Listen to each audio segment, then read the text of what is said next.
Captain Jake Morrison floated in the observation deck of Luna Station, watching Earth spin slowly beneath him like a blue marble covered in white clouds. The year was 3025, and it had been exactly 1,000 years since the last human had fired a weapon at another human being. The cities below glowed with soft lights, their towers reaching toward space, while green parks and forests covered most of the land between them.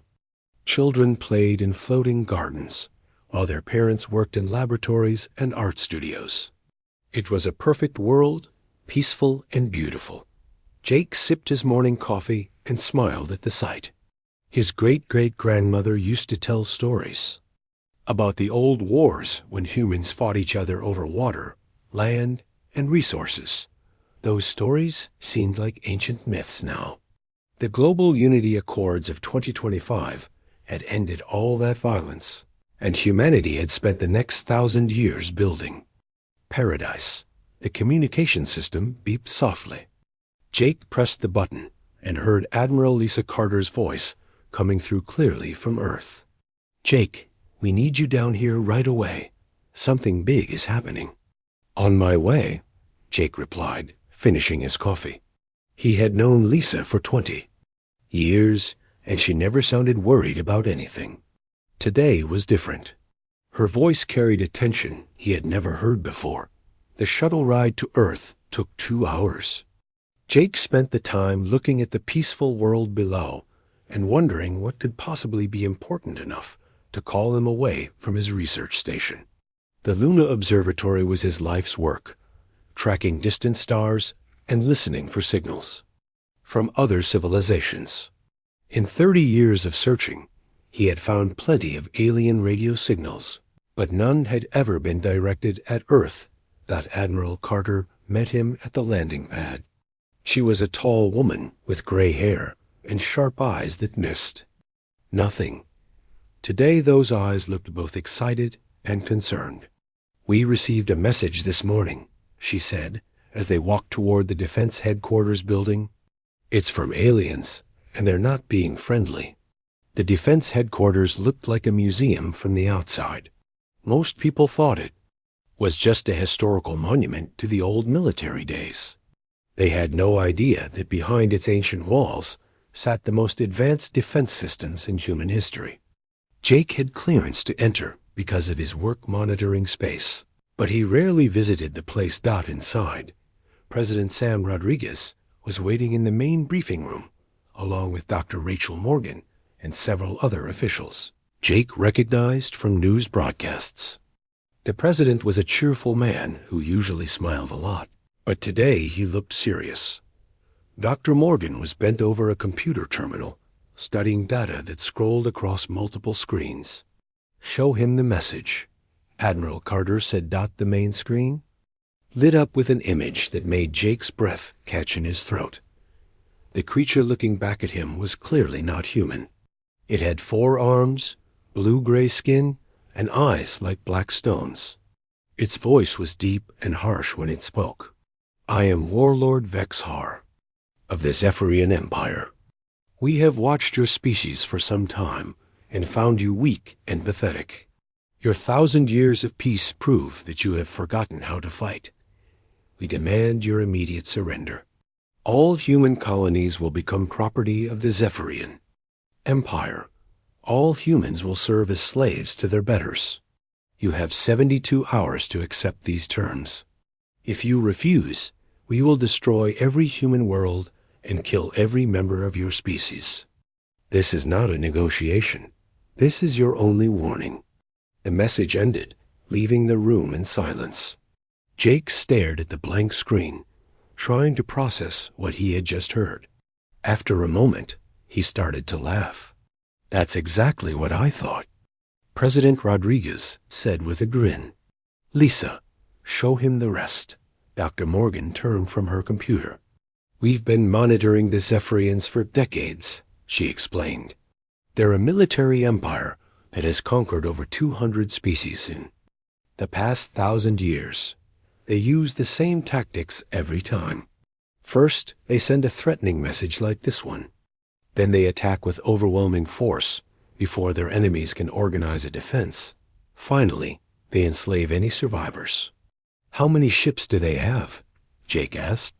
Their main battle fleet has about 5,000 vessels, Admiral Carter replied. Each ship carries between 50 and 300 soldiers. They rely on superior numbers and advanced weapons to crush resistance quickly. Jake nodded thoughtfully. And they think we'll be easy targets because we haven't fought any wars. Exactly, the president said. They've studied our history and seen our peaceful society. They think we've gone soft. Dr. Morgan brought up another display showing detailed technical specifications. Their weapons are impressive by the standards of most species they've conquered. Plasma cannons, energy shields, faster-than-light drives. They're about 50 years ahead of where most civilizations are when the Zephyrians find them.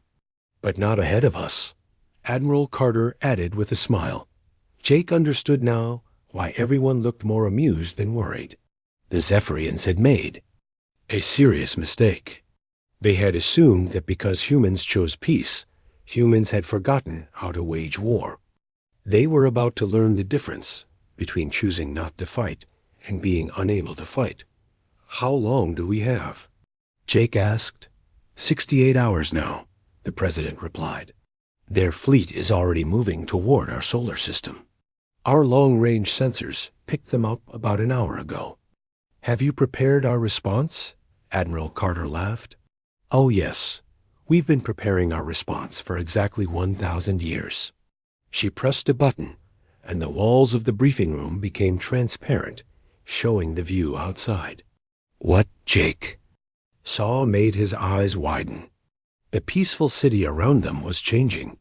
Buildings that had looked like homes and offices were opening to reveal hidden weapon systems. Parks were sliding apart to show missile launchers. The entire city was transforming into a fortress. Every human settlement has defenses like this, Dr. Morgan explained. We've spent 1,000 years building them. Every child learns combat tactics in school, alongside reading and mathematics. Every adult knows their role in the defense plan. Every factory can switch to weapons production in less than 6 hours. President Rodriguez stood up and walked to the window. The Zephyrians think they're facing a weak species that has forgotten how to fight. What they're actually facing is a species that has spent 1,000 years perfecting the art of war while hoping never to use it. Jake joined him at the window, watching as more hidden defenses revealed themselves across the city. What happens? Now? Now we give them our answer, the president said, with a smile that would have terrified the Zephyrians if they could have seen it. And then we remind the galaxy why humans chose peace in the first place. The Human Council meeting lasted only 30 minutes, which surprised everyone in the galaxy who was monitoring their communications.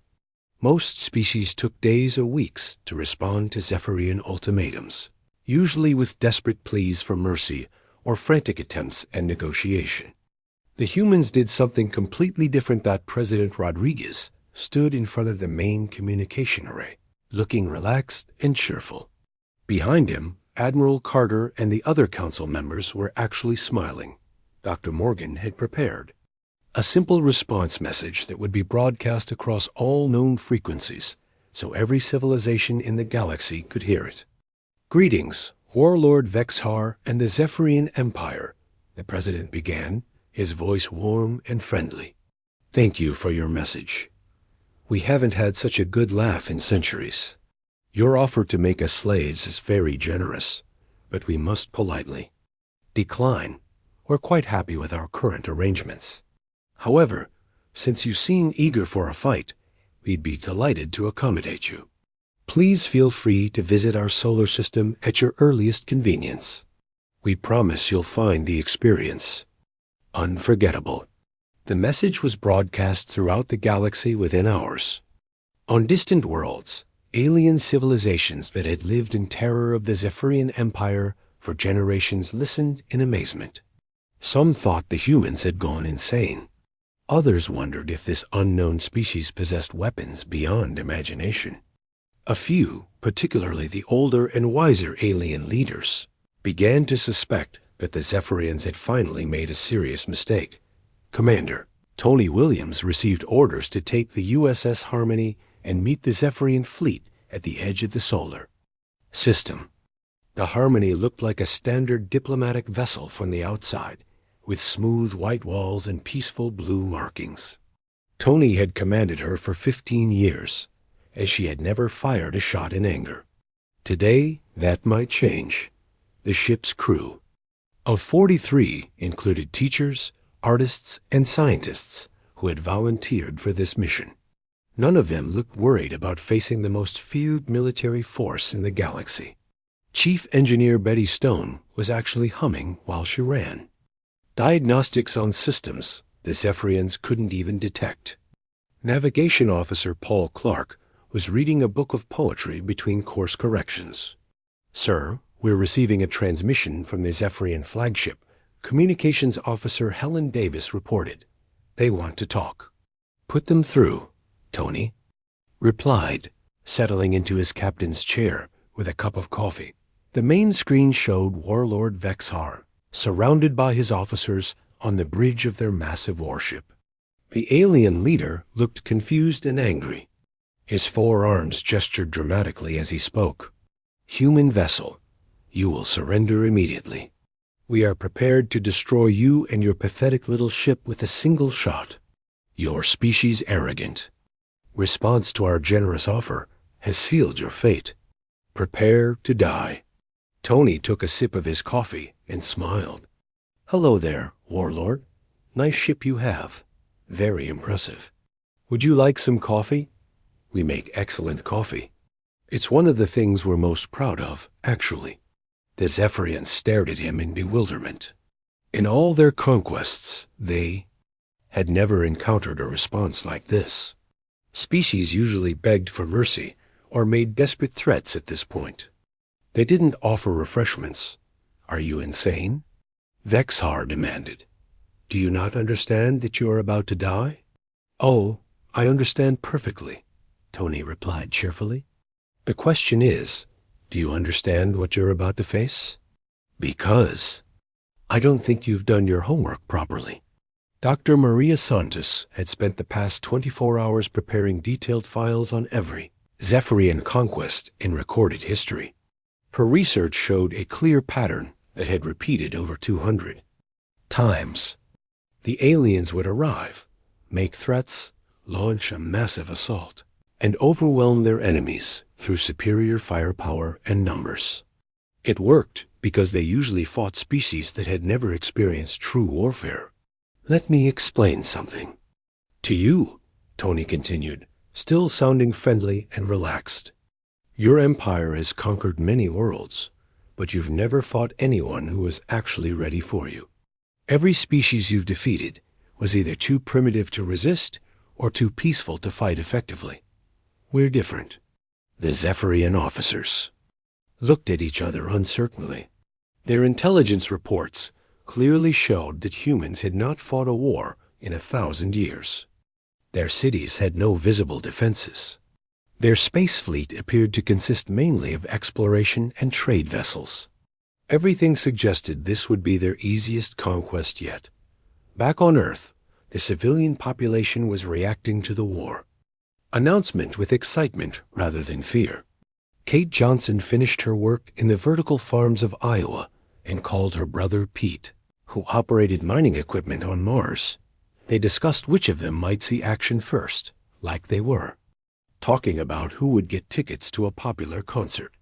"I hope they attack Mars first," Pete said. "I've been practicing with the defense simulators for 30 years. I want to see how good I really am." "Don't be greedy," Kate laughed. "There should be enough aliens for everyone.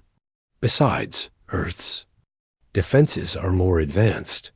We'll probably finish the fight before you even get started." Similar conversations were happening across human space. Parents called their children home from college to participate in the defense. Retirement communities formed volunteer units, led by veterans of the old resource wars. Even the children seemed more curious than frightened. The Zephyrians monitored these communications and interpreted them as primitive bravado from the species, too stupid to understand its own doom. They had seen similar reactions before, usually from civilizations that collapsed within hours of the first attack. Warlord Vexhar ordered his fleet to assume attack positions.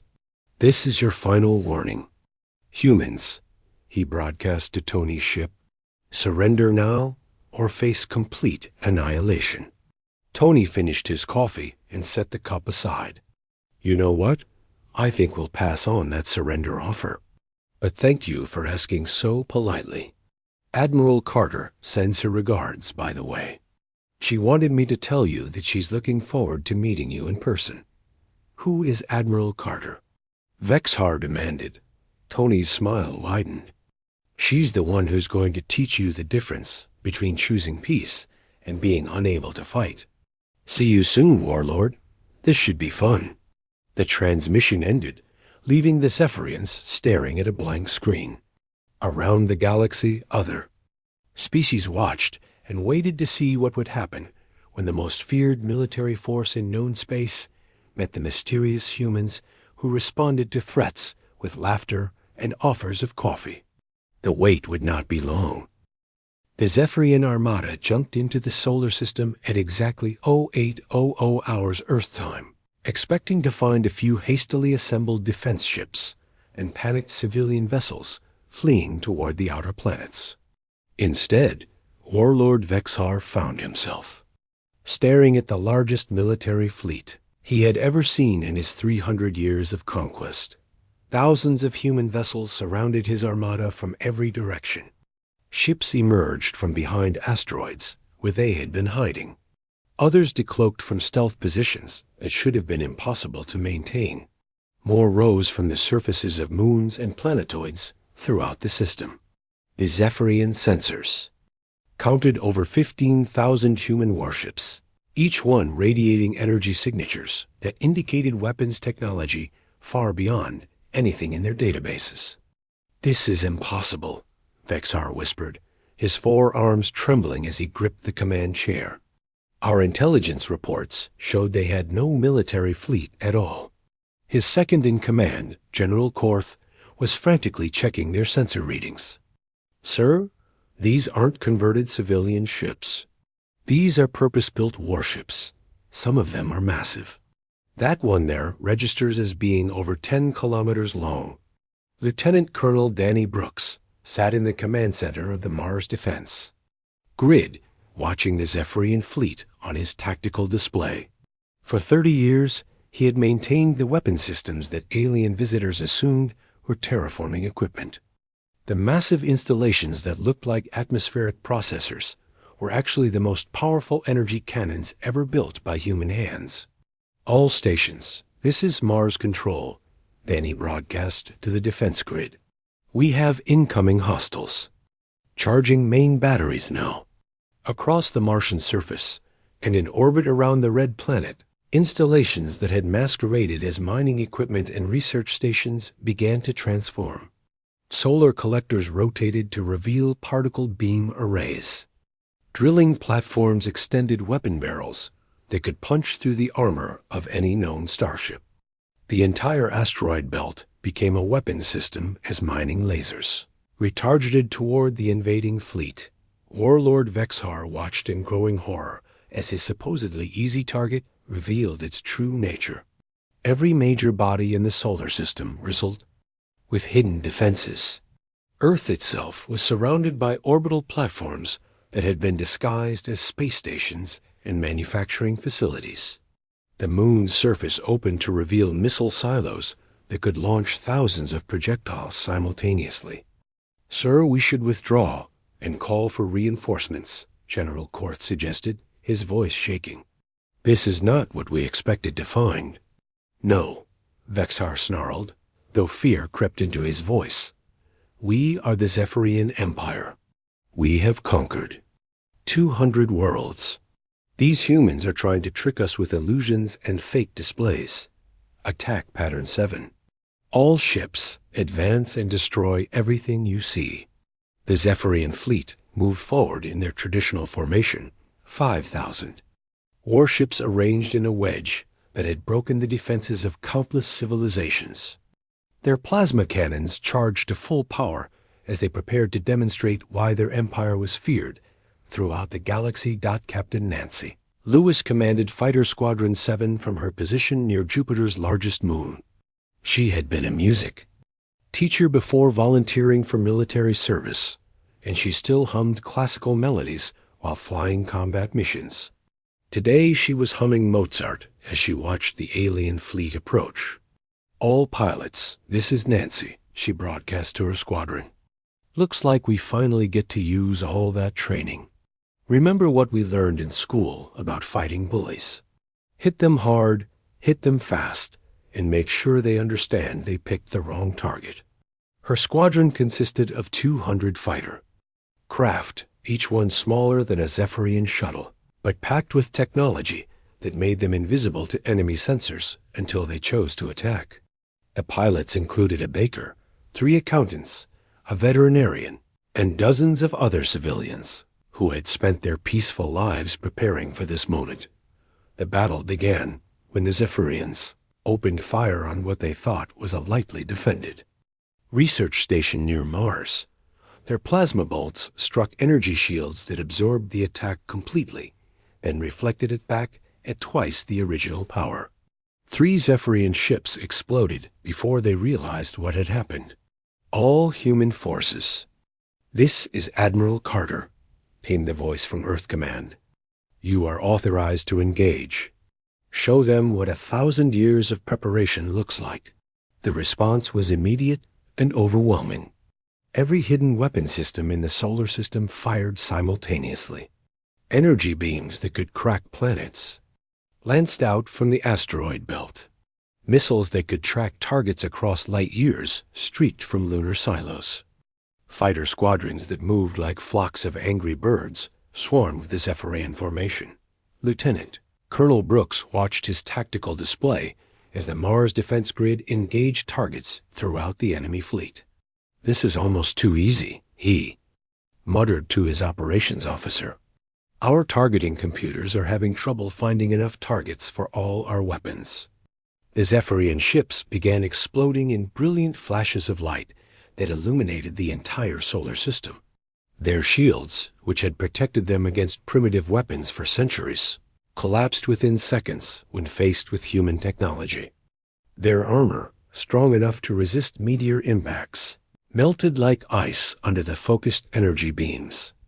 Captain Lewis led her squadron through the heart of the enemy formation, her fighters dancing between the massive alien ships like deadly butterflies. "This is just like the simulations," she reported cheerfully. "Except the aliens are moving slower than we expected." Warlord Vexar watched his mighty armada disintegrate around him. Ships that had conquered star systems were being destroyed by fighters small enough to land in his shuttle bay. Weapons that had leveled cities bounced harmlessly off human shields. His finest warriors, veterans of 100 campaigns, were being outfought by teachers and farmers who had never seen real combat. "Retreat," he ordered desperately. "All ships. Emergency jump to hyperspace. We must escape and warn the Empire." But when his surviving ships tried to flee, they found their escape routes blocked by human vessels that seemed to know exactly where they were going. The humans had studied every Zephyrian battle in recorded history and could predict their movements with perfect accuracy.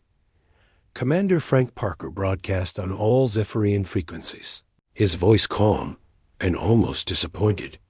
"Leaving so soon. Warlord? But we were just getting started. This is the most fun we've had in decades." The battle that was supposed to be the easiest conquest in Zephyrian history lasted exactly 14 minutes and 37 seconds. When it ended, fewer than 50 alien ships remained intact, and those only because the humans wanted prisoners to question. The rest of the mighty armada had been reduced to glowing debris that would orbit the sun for the next 1,000,000 years. The medical bay on Luna Station had never been designed to hold alien prisoners, but the human doctors quickly adapted their equipment to treat wounded, Zephyrians. Dr. Susan Walsh worked alongside her team to save the lives of soldiers who had come to destroy humanity just hours earlier. The irony was not lost on anyone, but humans had always believed that mercy was a sign of strength, not weakness. Warlord Vexhar lay in a medical bed, his forearms bandaged and his pride completely shattered. He stared at the ceiling, trying to understand how his mighty empire's greatest fleet had been destroyed so easily. The humans who tended his wounds were gentle and kind, which confused him even more than their military superiority had. Amy Foster entered the medical bay, wearing a simple uniform with no decorations or symbols of rank. She was a small woman with gray hair and kind eyes, but Vexhar could sense the tremendous authority she carried.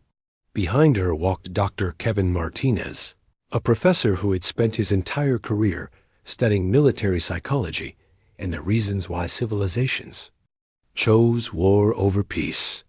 "How are you feeling, Warlord?" General Foster asked, pulling up a chair beside his bed. "I hope our doctors have taken good care of you." Vexhar tried to maintain his dignity despite his obvious defeat. "Why haven't you killed me?" In the Zephyrian Empire, defeated enemies are executed immediately. "Because we're not the Zephyrian Empire," Dr. Martinez replied gently. "We believe there's always something to learn from our enemies, and something to teach them as well." General Foster nodded toward the window, which showed Earth spinning peacefully in the distance. "We brought you here so you could understand what really happened today. Your empire made a serious mistake, and we want to make sure you understand what that mistake was." "You had hidden weapons," Vexhar said bitterly. "Your intelligence was wrong. You tricked us into thinking you were weak." "No," Dr. Martinez said, shaking his head. "We never tried to trick anyone. Everything your spies reported about us was completely accurate. We really did live in peace for 1,000 years. We really did have no visible military forces. We really..." It seemed like an easy target.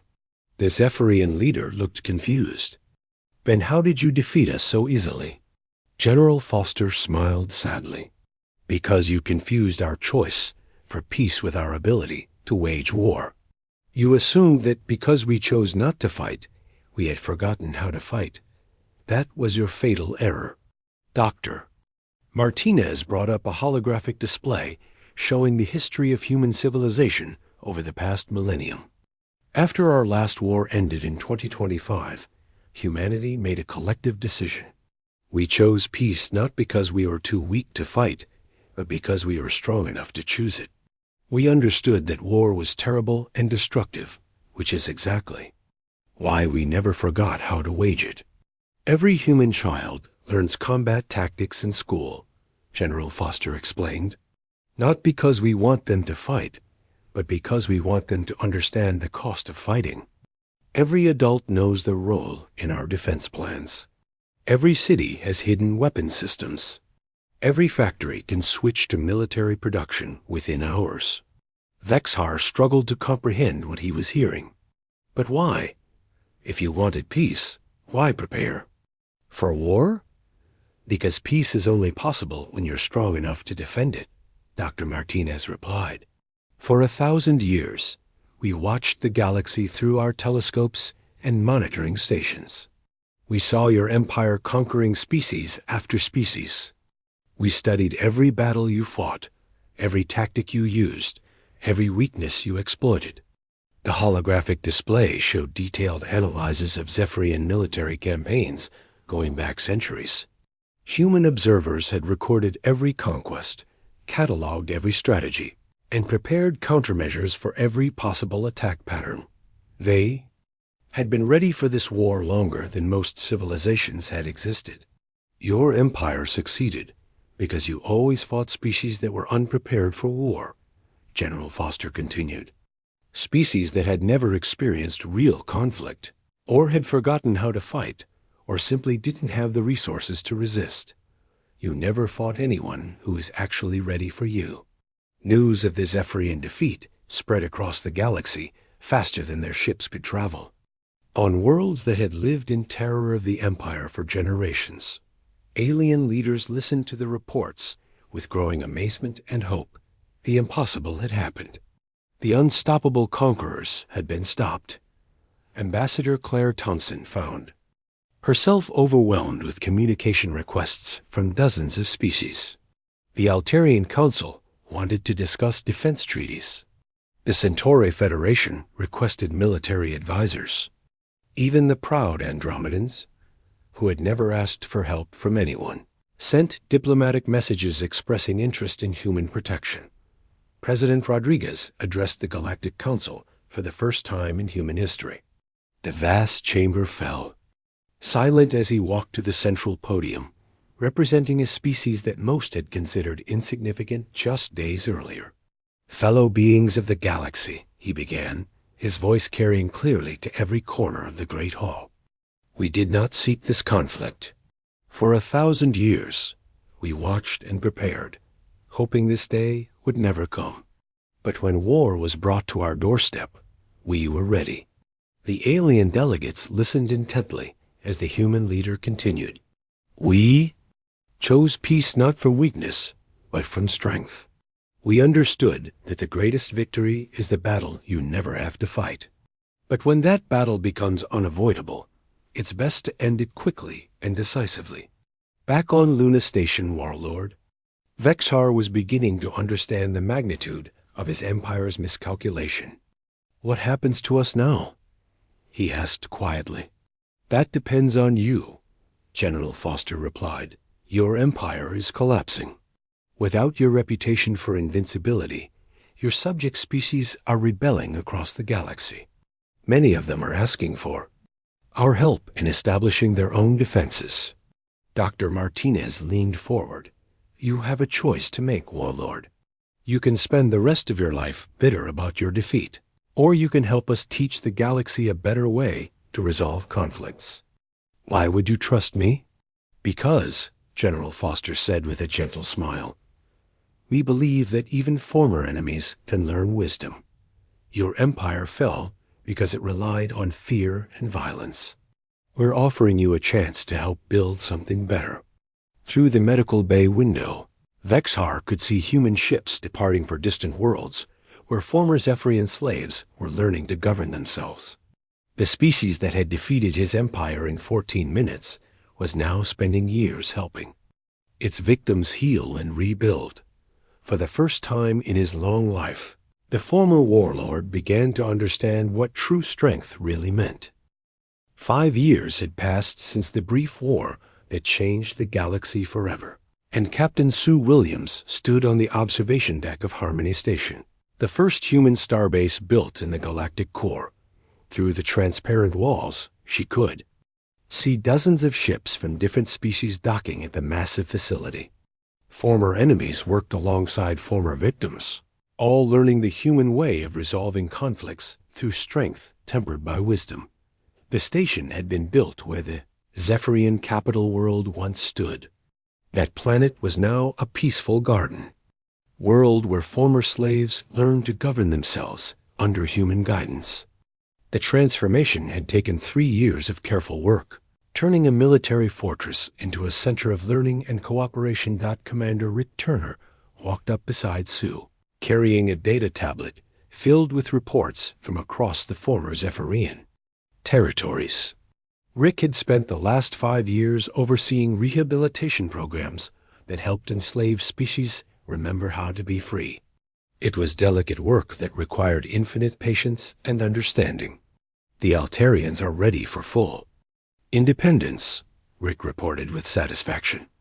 "They've established their own defense force and elected their first democratic government in 200 years.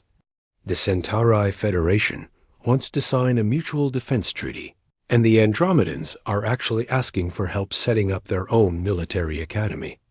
Sue smiled as she watched a group of young Altarians training with human instructors in the station's combat simulation center. The blue-skinned aliens moved with confidence now, very different from the frightened slaves they had been just a few years ago.